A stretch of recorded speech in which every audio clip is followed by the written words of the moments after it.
On the government shutdown, of course, we're approaching Thanksgiving, we're approaching the holidays. What could travel look like, if the Democrats don't open the government in time? So I'm going to let our great Secretary of Transportation answer this question. Look, it could be a disaster. It really could be, because at that point you're talking about people have missed 3 paychecks. They've missed 4 paychecks.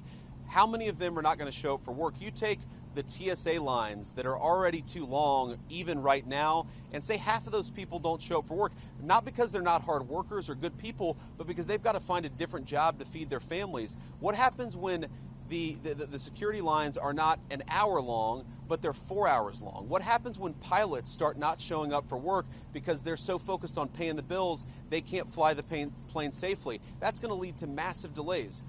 We want people to be able to get home for Thanksgiving. We want people to be able to travel for business, to make this entire engine of commerce work. We want the aviation industry to work.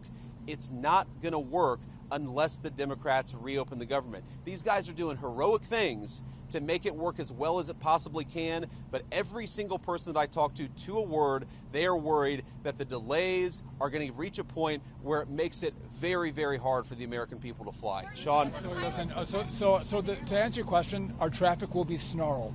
Right, it'll be a disaster in aviation. We're working closely with NATCA, our air traffic controllers union, our technicians who work to keep the equipment safe and operational. I know Christy's working with TSA, so we are doing all we can to partner with and talk to our government employees who make this system run smoothly.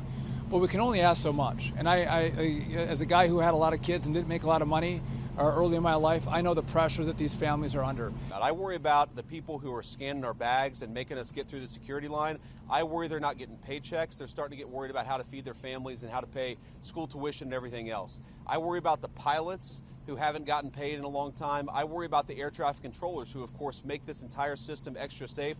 I worry about them, more worried about their credit card bill than they should be because they're not getting a paycheck because Democrats refuse to open the government. Now, I understand that a lot of Americans are sick of partisanship in Washington, D.C. Trust me, I've been here for 9 months in this job. I am sick of partisanship in Washington, D.C., but this is very, very simple.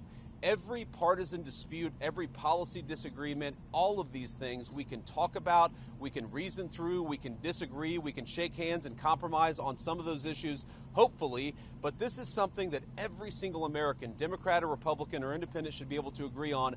Open the government. Stop this craziness and open the government. It's causing way too many problems, and some of the folks behind me are the people who are dealing with the problems.